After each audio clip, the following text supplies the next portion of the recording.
Welcome to Work in Progress, Conversations with Creators. I'm your host, Logan Roy Speitman. On today's program, I have with me David Freiberg, the legendary musician who is part of Jefferson Airplane, now Jefferson Starship, and he's touring around the country right now. I had the great pleasure to speak with him about the past, present, and future of what he's doing in music, and I hope that you enjoy.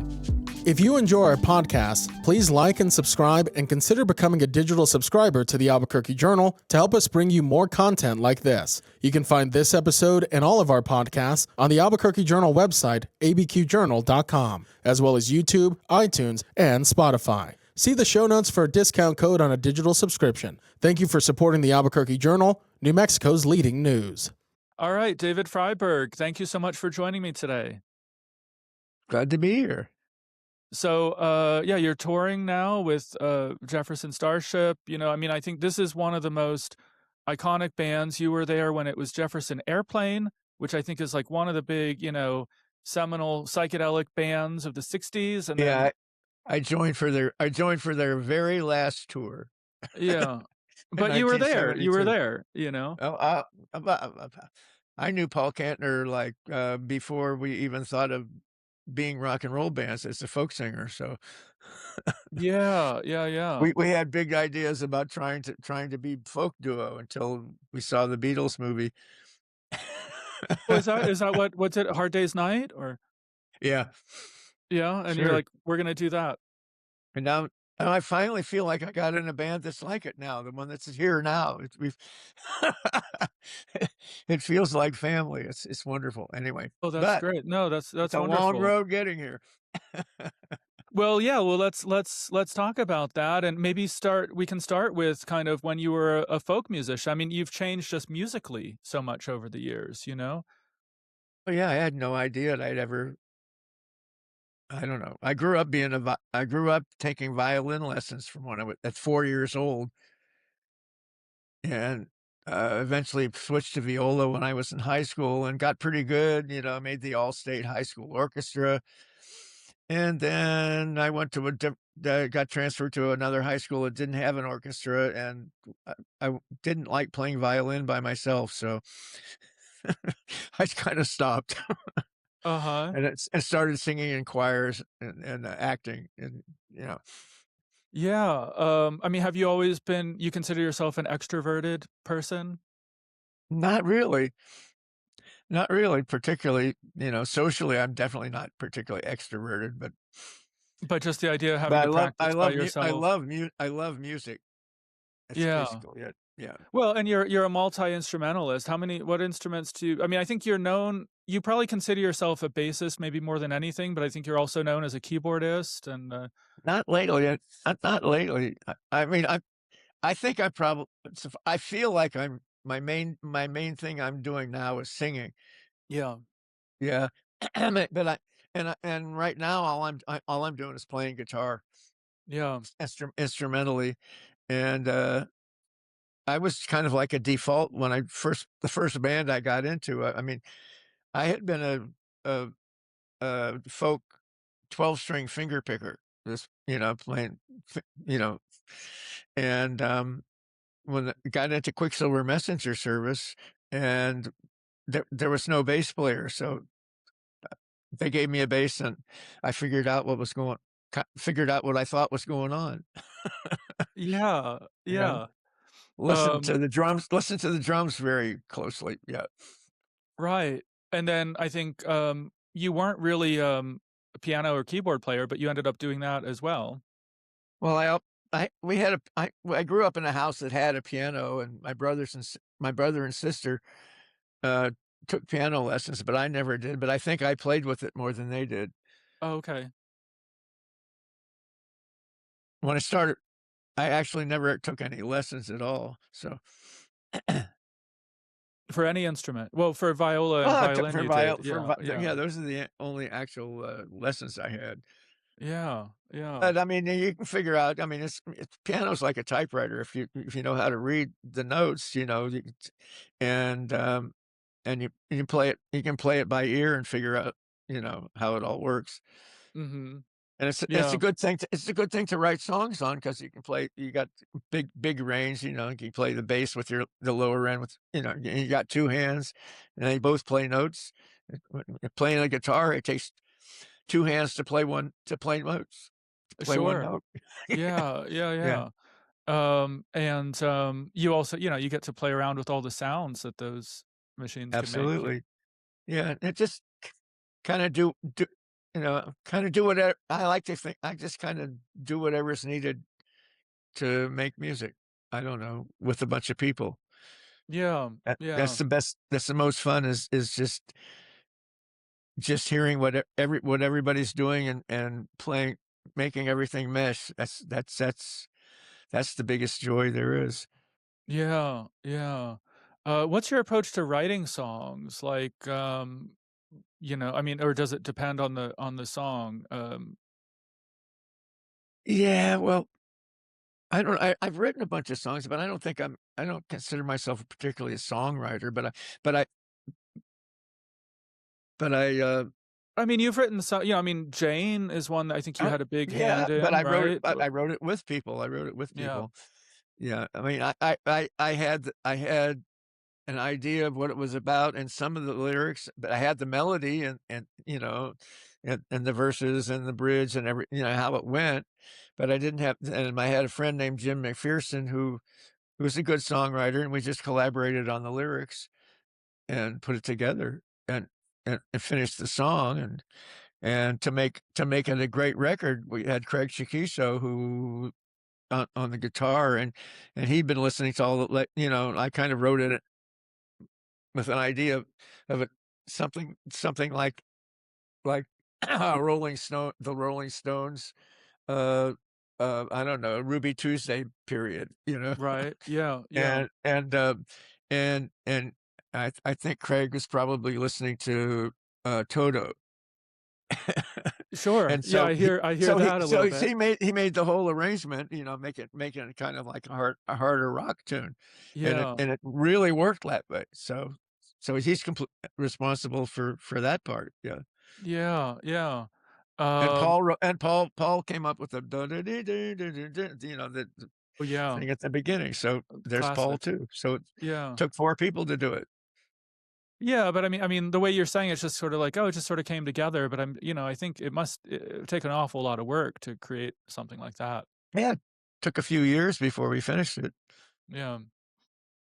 So, but yeah, I mean, yeah, I guess what you're emphasizing, it's always a collaborative process, For me, Yeah. Yeah, yeah. yeah. Well, and you've had, the luck to work with a lot of great musicians, you know? Absolutely. That's been the great that's the best part about it, is the relationship with other musicians. Yeah. Yeah. Um, and you've known a lot of I mean, you were friends with all the Grateful Dead guys and, David Yeah, I Crosby and lots of wrote a bunch of tunes, wrote quite a few tunes with Bob Hunter. yeah, yeah. Talk about that. What was that like working together? Oh, it varied from tune to tune. One tune the first tune I wrote with him was called Harp Tree Lament, and I had this whole piano thing and a melody, and I sang it and gave it to him, and he came back in, like, 3 days and had the whole thing written, and Yeah. that that's on, the Baron von Tollbooth and the Chrome Nun album. Yeah, yeah, yeah, Yeah. yeah. Um, yeah, so, I mean, coming back to that, I mean, you were talking about, sort of joining Jefferson Airplane as it was kind of, I don't know, almost on its way out, I guess, and becoming something else. Yeah, kinda Um, Marty had left, yeah, and, actually and I had left Quicksilver Messenger Service, and and I was hanging out with Mickey Hart from the Grateful Dead yeah, because we lived really close to each other in the same town, and he was working on his first solo album, and I was basically just went over there every day, and we just played a lot of music, and I sang a bunch of some of the some of the on some of his songs, and played bass on some of it, played piano on some, played a little guitar, and we had this one song called "Blind John the Guitar Player," and I was also hanging out with David Crosby with over in the city. What he was doing is, if I, is his first solo of the "If I Could Only Remember My Name" album. Yeah, yeah. And with pretty much all of the Grateful Dead could be there, or Paul and Grace could have been there, and often everybody was there all at once, and and a lot of recording got done that never got released. But anyway, Is so that are those that was going on at the same time, and I was hanging out with Mickey, yeah. and that's this song. Thought it called for some nice harmonies, and I asked Paul and Grace if they wanted to sing on it. And so they said, sure. So we came out to Mickey's Ranch, and we did the vocals, and then Grace said, I could hear a piano on this. And I said, well, there's a piano. And so she added that, and it's called Blind John the Guitar Player, and that's on Mickey Hart's first solo album. And I think we recorded it. It's on one of the releases of 30 Seconds Over Winterland, the Jefferson Airplane's kind of live album. Right, right. That we did during the tour that I did with them. And but and that came out, and so Marty left, and they'd just done that, and that was fun. So he asked me to come and sing. They asked me to come and sing with Jefferson Airplane, and so Yeah. far as I knew, we were still in the Jefferson Airplane the whole time until we completed both Baron von Tollbooth and Grace's Manhole album. And then we decided it was time we had to play, but it kind of seemed that Yorma and Jack were going to do nothing but Hot Tuna. And so it seemed obvious that we should use Paul Kantner's Jefferson Starship that he used on his solo album. I mean, it gets very convoluted here, doesn't it? Well, it's I mean, you're all great musicians, and you're kind of intersecting, and it must be amazing that that you're all working together. But then people want to do their own projects, and so it does get maybe a little Yeah, complicated. yeah, yeah, and Marty was always very much of an individual anyway. And so Hmm. he ended up coming back, and being in Jefferson Starship too, thank goodness, Yeah, because some of the best tunes we have are Marty Ballin tunes, that's for sure. yeah, yeah. And you mentioned that there were a bunch of recordings that never got released. Are they still around? Will we be able to see them at some point, hear them? Uh, there was a few days where while we were David Crosby was making it, where we would have like Jerry Garcia, Paul, Grace, me, Phil Lesh, and I don't know, and everybody would be around there, and everybody was mic'd, and they just ran a 2-track, Mhm. and I think Jerry was writing Loser at that time. And so everybody was learning Loser from Jerry, and we just sit there and jam on it for an hour, the same song, and that was all Yeah, recorded, you know, and plus a bunch of jams and, you know, yeah. jokes and whatever. And and I believe there were recordings that I think I've, it was circulated as a DAT. Okay. That's what there was at the time, and people would pass it around. I don't So know it's whether probably it out there never got somewhere. released commercially, but I don't think, Yeah. but it's snuck into the underground. Yeah, yeah. Well, I mean, I know, like, the Deadheads, they're, like, obsessive about finding every little recording that so I'm sure they probably know about it already, Oh, I'm but sure it's because yeah. Phil and Mickey and and Jerry are all on it, yeah. Yeah, yeah, yeah. Recording technology has changed a lot since you started out. Has that been, interesting for you to, see how, Oh, technology's yeah. changed? I mean, we're sitting in my Pro Tools studio right now, so Mhm. You like the new tools that you got to work with? I kinda stopped doing it uh, running the studio a lot because it was keeping up with the technology was just real pain. I mean, and I don't know about AI. Hmm. It can sound really nice. I I don't mean, know either. Yeah. really polished, but it's strange. But you can also use little bits of it just to polish up a sound here and there, you know. Yeah. And Yeah. so, or to get rid of background noise. I don't know, you know, I Yeah.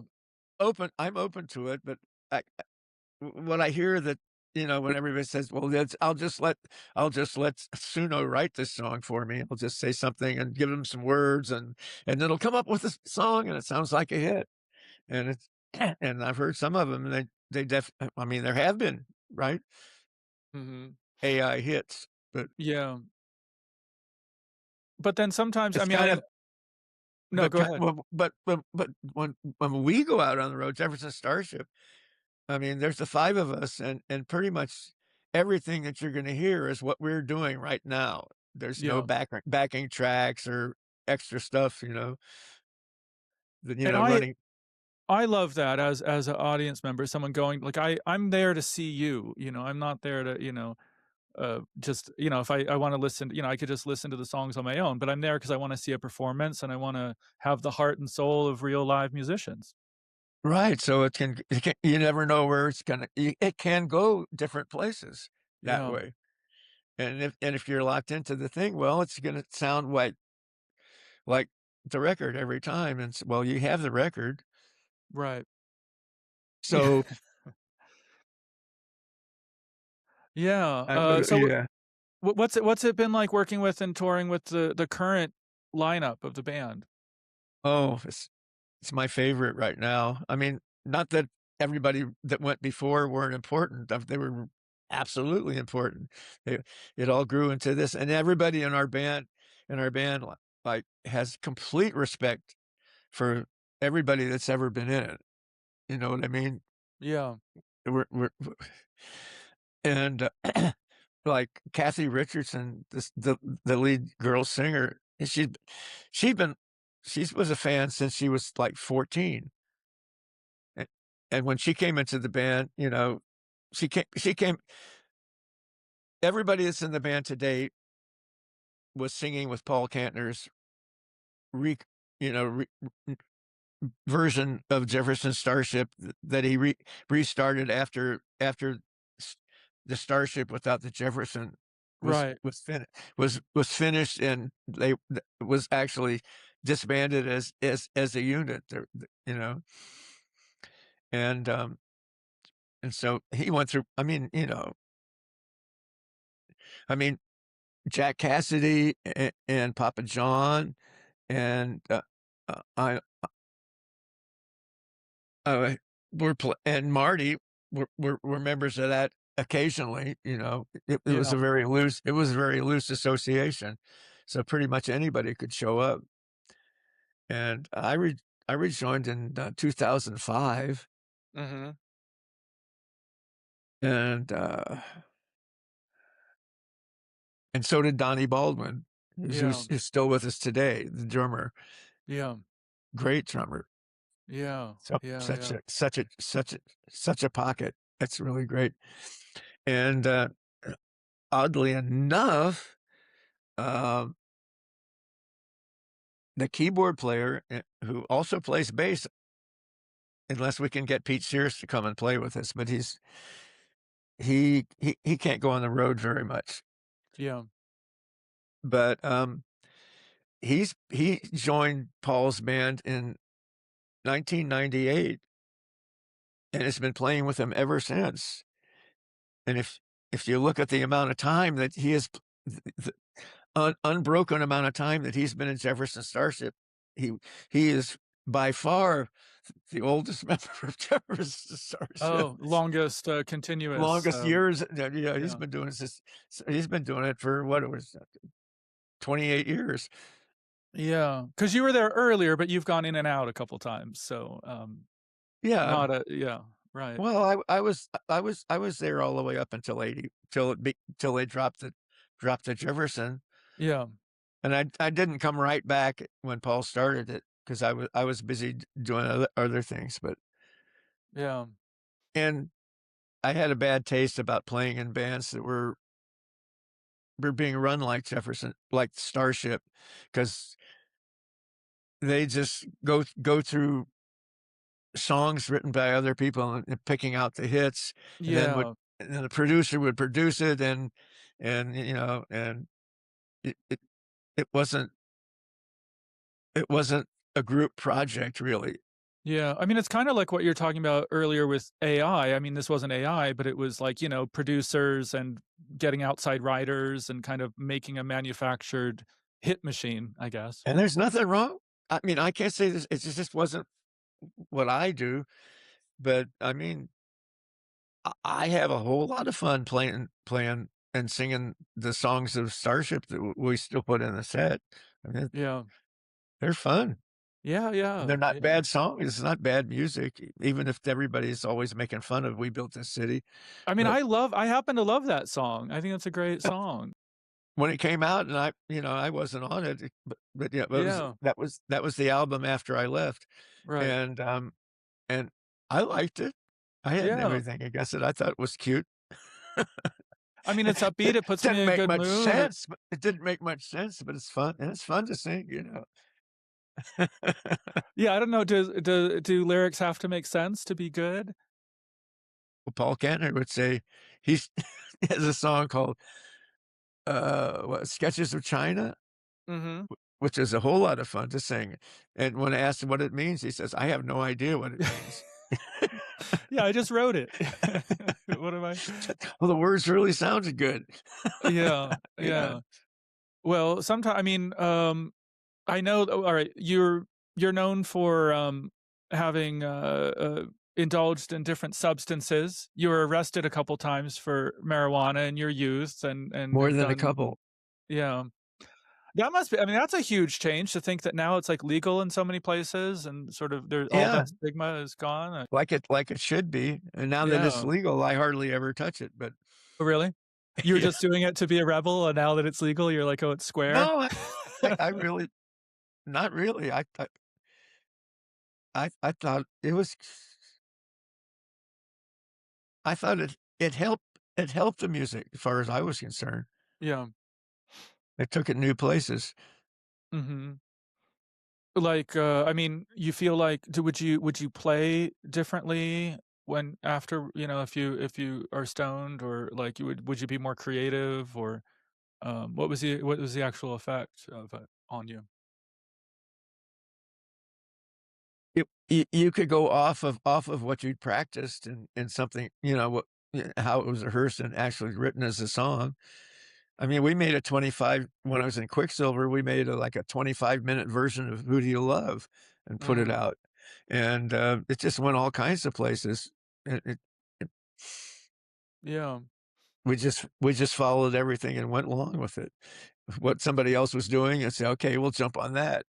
Yeah, Just yeah, yeah. yeah, and I feel like that's kinda like what the jazz musicians were doing with it too, you know? Yeah. Well, in a different sort of way, but yeah. You sort of, like, start and, lets you go into a different tangent and explore it more in depth or something. Yeah, Uh, it's yeah, it's kinda lovely. yeah, but you So, haven't you don't really do it now. uh, I don't say I'll have a hit. It just doesn't do the same thing to me that it did back then. I don't Yeah, know. yeah. Or You've done maybe I you've got done it bo enough. Or you got what? I think I did enough of it Yeah. Yeah, that I probably is still there. Yeah. right, right. Oh, wait a minute, my whole body's different every 7 years, so okay. Yeah, that's right. Are you recording anything? Are you working on new material? We are working on new band material, actually. It's just being in the same city and we're without having a gig, we see each other all the time when we're touring, but, like, Jude I haven't mentioned Jude Gold, Mhm. have I? No, Because talk about Jude. Yeah, Jude is one of the best guitar players I've ever heard, and the least egotistical about it.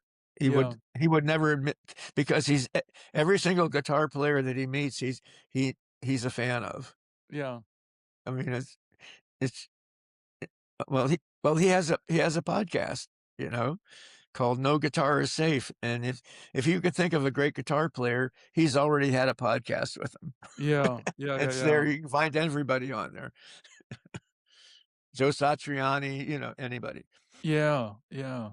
So you're working with him and you're coming up with some new songs now? Yeah, he's played with Kathy, be before she was in Jefferson Starship, actually. He played in her solo band, and he when he joined, when everybody was with Paul, okay? Yeah. And and Slick Aguilar was the guitar player at the time, and he got, uh, had to got bad liver cancer and had to have Yeah. his liver replaced, and he was out for, like, 3.5 years, and s and so Jude came on, like, 1 day's notice and listening to on his iPhone, the set that he was gonna play and came and did 1 gig here and the next gig in Tel Aviv, and he played all the stuff and always seemed to have the right feel for everything.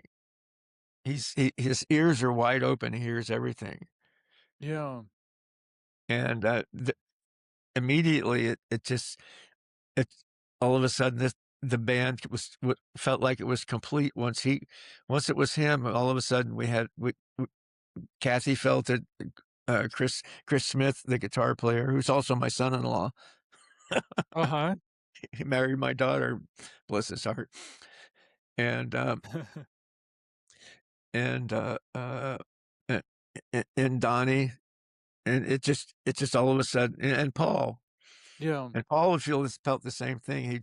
After the show, sometimes he says, "I don't know, this is the most wonderful band I've ever been in." But Yeah. it could have been the vodka talking, but No, I because mean, it's he did have a problem there. Yeah. uh-huh. Yeah. Yeah. But you feel like, I mean, like the current version of Jefferson Starship is like one of the best versions of the band that you've had? I hate to compare things, Yeah. because it's the times are different and it's who it is now. And I think that's really what's important. But we Yeah. haven't forgot who it was then and how and the traditions and the attitudes. And we're trying to keep it, bring it right along with and it kind of reflected what was going on and talked about what needed to be done, you know. I mean, so far as, with what's going on in the world, Yeah. and and we're still feel the same way. And Grace is still backing us. I mean, Yeah. and Paul and Grace's daughter China will come out and sing with us every now and then when it's possible. Yeah. I mean, she Yeah. just yeah, and she's a wonderful. She's probably because when Paul passed away, that was Grace and China's kind of suggested that we should keep going, and we were trying to figure out how are we going to keep going. We don't want to lose this, you know. Yeah. Yeah. and Yeah. and so we did, and Yeah. it's been wonderful. I must admit. Yeah. I'm glad that you're continuing and I mean, like you were saying, I mean, I don't think I mean, you've never been like maybe the most overtly political band, but you were part of the counterculture, you know? And Well, it's oh, hard. sorry, yeah, It's hard not to get a little political sometimes, and I don't wanna call it political, I'm just calling about being human, yeah, you know, and to figure out what's right and what's wrong, you yeah. know? But in times like these, I mean, even that seems like political, I guess, you know, to Well, they're making it political, but yeah, what's right Yeah. is right and what's wrong is still wrong so far as as far as I can see. Yeah. Yeah. I mean, are you worried about the future? Yeah, it's about what how much of it I'm gonna get to see, but I'm worried I'm worried about it for my kids and my grandkids, and yeah, it's Do important. you do you think that music can have a influence socially and politically? It always has, somewhat, I Mhm. think. Yeah. I It's mean, I think it's so. Yeah. it's a way it's communication, and that's the important thing is actually communicating. Yeah. Telling the truth helps. Yeah. Yeah. Yeah. No, absolutely. And it brings people together, right? I think that's important now. It brings people together who maybe wouldn't without the songs. I mean, he makes you remember, you know, remember something nice that was happening years Yeah. ago, especially, with what we're playing. But we Yeah. still pl we would love to play some new tunes too. So we do have a bunch of them already. We're just trying to figure out when we can manage to get in the same place or figure out how to get them out, but we will. Well, I'm excited about that. Because there's a lot of sort of like legacy bands, and you're playing your old hits, and people love that. We come out for that, but I love that you're continuing to push yourself and make new music, and with a new group of musicians that are all great. Mhm. Well, I mean, well, I mean, Kathy's been singing with us 18 years. That's longer than a lot of people would be in a band. It's a lifetime, you Yeah, know? well, I didn't mean to say Yeah. they're all new. I mean, but, with a band that has this legacy, it's, I guess relatively more new is what I Yeah, meant. yeah, yeah. I mean, respect for the legacy, but we do have some new tunes, and if prompted, we would love to play them. Yeah, yeah, yeah. And they're good, they're good. Yeah, I'm excited to hear. What are your favorite songs to, play live? Oh, you're asking who's your favorite child? Oh, I know. uh, I Yeah, all the ones we're doing here are fun. I mean, yeah. the And you next so you one, I the next one. yeah, And you still enjoy touring? You like going around I and the do. different cities? Yeah, I love it yeah. And you like because I you get like to that kinda feels like that's when I get to hang out with my best friends. There we are. Yeah, yeah. And I That's noticed great. I noticed some other bands we're touring with will always say, say, "Geez, do you guys always eat together, or do or always you're always together?" She says, "Why don't you do that?" He says, "No, I never see anybody till I get on stage." Huh, yeah. You I guess know? people are different, but for you, that's the whole thing. You're hanging out with your friends. Yeah, Yeah, that's great. So you're living the dream. that's what I would say, and the dream's really good right now. Wonderful. And let's try to make the future good. It would be nice if we could help that out. Well, is there anything I didn't ask about that you'd like to say? Oh, I don't know, there's so many things.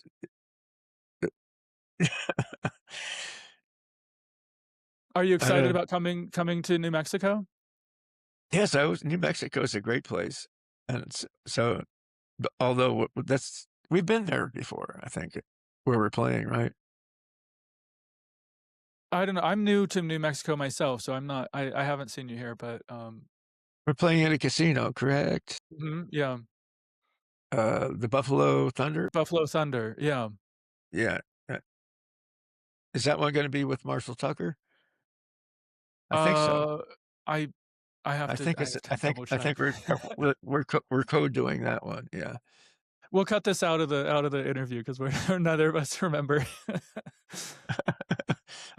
Yeah, I think it was. Anyway, Yeah, hey, feel free to edit anything yeah. you need to.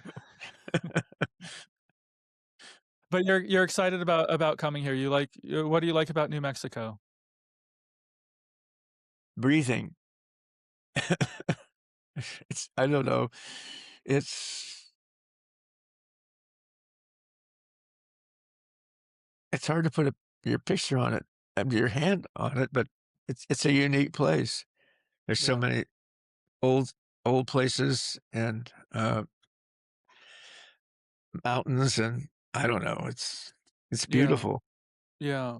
No, it is. Yeah. Deep history, open space, air. Yeah. Yeah. Yeah.